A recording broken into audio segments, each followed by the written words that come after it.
If you found this video, then it's probably likely that you considered moving abroad. Hi, my name's Ben. I've been living abroad in a foreign country for the past 5 years. And this video is how to move abroad and live in a foreign country in 2023. Now, if you're thinking of moving abroad, then a few or a bunch of questions are probably going to leap to mind. The first that leapt to my mind were, where should I go? How much money will I need? What can I do for work? How do I find a place to live? So let's go through and unpack those questions and try to come to some kind of conclusion for each. And we're going to start with, where should I go? Now, where you decide to go is obviously going to come down to largely personal preference, but there are a few things that you should definitely consider. You definitely need to figure out the things that are most important for you and what you require personally. Some things that, just to kick things off, so two major concerns for me would be cost of living and safety. The country where I live now has a much lower cost of living, and it is also actually much safer in some respects.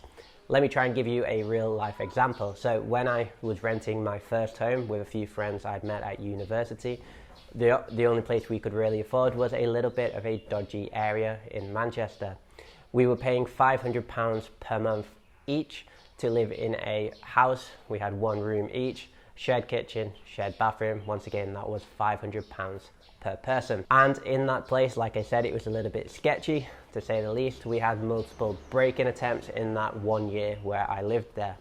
One time, a guy actually tried to climb through the window while one of my friends was sat in the living room. So it definitely wasn't ideal. It was very expensive at the time. It was very difficult to make that much money as a student. To compare that where I live now, I now live on my own. I have my own bungalow. I have a bedroom, living room, garden where I'm sat now, driveway where I can park my bike safely, and I'm paying £100 per month to live here. So I am living with a much lower cost of living.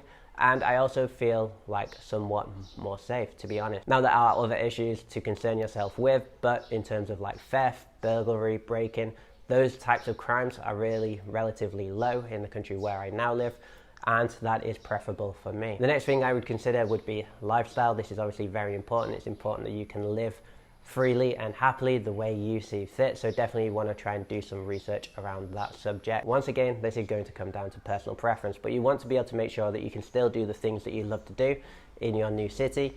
You're going to want to make sure that you can make friends. You want to make sure there's good active community groups where you're going to go. Maybe you can do a little bit of a research around that. And you're also going to want to make sure that your lifestyle choices and those kind of things are all accepted in the country where you're potentially going to move to. Bear in mind, different countries, different continents have different social norms, different religious sort of rules to consider, and you don't want to go somewhere where you're going to have too much culture shock and you don't feel like you can live the lifestyle that you want to live. Potentially one of the biggest factors in where you're going to live is the visa availability.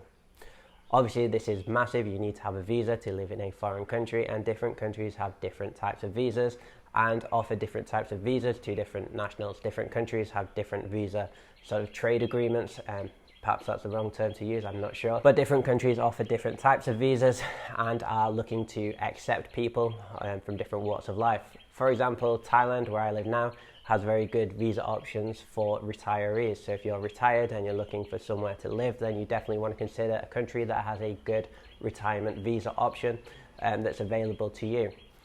If you want to work as a digital nomad, there isn't a specific digital nomad visa here. I believe there is in Bali. I think there is also options in Vietnam. So then maybe you would consider different countries if that's what you're going to be doing. Obviously, you need to find the right type of visa you can stay on and work legally if that's what you're going to do, or be retired legally if that's what you're going to do. So you want to find somewhere that has the best visa option for you. Once again, when it comes to choosing where to go, I recommend that you first look at safety, then cost of living. You're going to want to look at lifestyle, and obviously visa availability. The next question we will look at is, how much money do you need? Now, to give a single value answer to that question is going to be pretty unhelpful. It's also kind of impossible. It's very difficult to do because of the difference in cost of living, not just from country to country, but also town to city. You know, you can get a vastly different cost of living within one country depending on which part of that country you live in. So it's tricky to figure out how much money you would need, or for me to tell you, because I don't know where you're gonna go. I also don't know the lifestyle that is like considered acceptable for you. Different people have different levels of comfort, so perhaps you have more of a luxurious sort of standard and you don't mind spending that extra money on those things. Perhaps you don't care where you live and you just want a bed and that's it. So yeah, it's going to depend on massively where you go, which country you go to, which part of that country you go to, and also your own personal requirements and lifestyle options. But to try and answer this question somewhat, I would recommend that you figure out how much you need to spend, or how much you feel comfortable spending, or how much you plan to spend per month, and decide how many of those months you need saved up for you to feel comfortable, so that you have a safety net. For me, I feel pretty comfortable with around 3 months of expenses saved up in a bank account that I can easily access. So that's about the amount of much money I would probably save up, or try to save up, before I move to a different country if I was to move again. So once again, I would try and calculate the cost of living for 3 months, including rent, food, transportation, all that kind of stuff. And then maybe for me personally, I'd probably feel comfortable with like at least 3 months in a bank account. I would also probably add to that the cost of a flight back home. You never know what emergency is going to prop up, and maybe you need to get a last minute flight back home, so that's always something good to consider as well. Obviously, that is just my personal opinion. This is going to vary massively on a lot of different factors, like we just mentioned a few already. It's also going to vary on your risk tolerance. Maybe you have a high level of risk tolerance, so you don't mind, you're all right going out with just a few pounds in the bank account perhaps. And it's also going to depend on if you are employed already, if you have a steady source of income, or if you're looking for a job. Obviously, if you already have a reliable source of income, obviously if you're moving for a job, you're already employed, then you can kind of expect that salary to start come soon, so you may need to save up less in that case. But if you're going out there with no job options currently, and no source of income that's reliable, then you're going to need more saved up in those cases. The next question on my list was, what can I do for work? Now, if you come from an English speaking country, if you're a native English speaker, or if perhaps you're not, but you have a high level of English proficiency and you have qualifications to back that up, then a very reliable and potentially good option for you is to become an English teacher. English teachers are in high demand globally.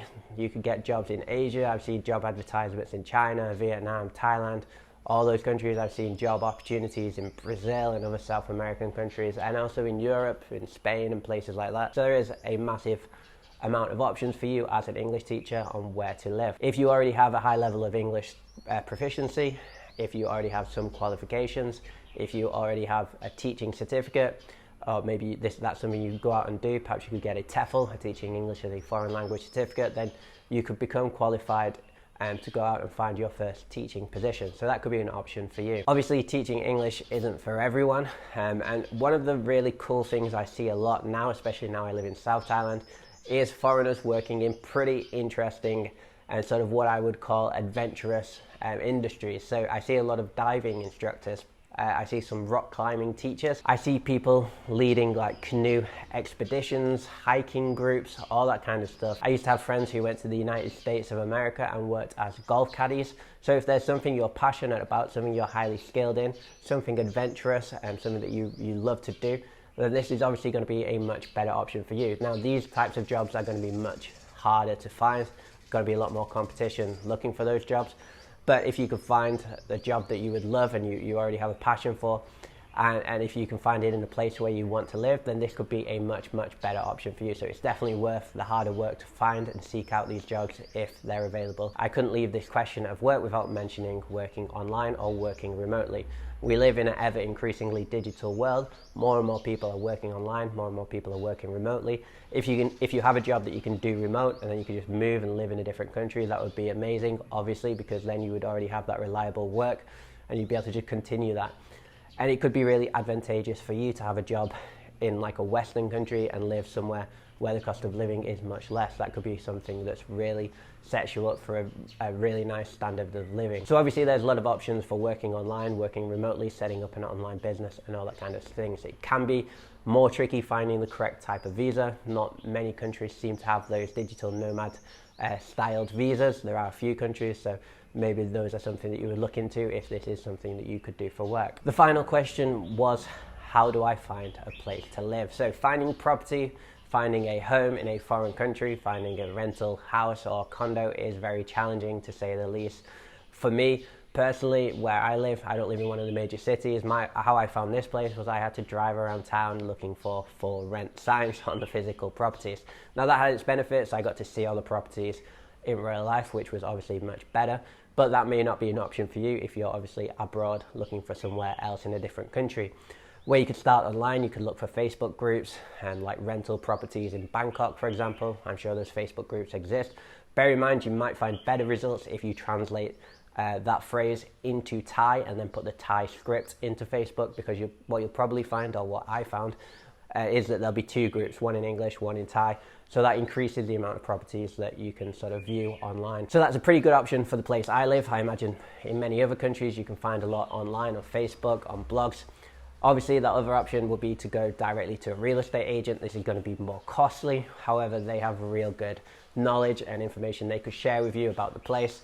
So yeah, going through a sort of traditional real estate agent may be a great option for you, depending if they have them in the location you're going to live. Most major cities do, but you might find it difficult to find a real estate agent if you're not looking for property in a major city. So I hope that answers a few questions that you may have had about moving abroad, and I hope you have a better understanding or a better idea of how to move abroad in 2023. If you want to know why you should move abroad, I made a video about that previously, so check that video out right here. It should be on the screen over here.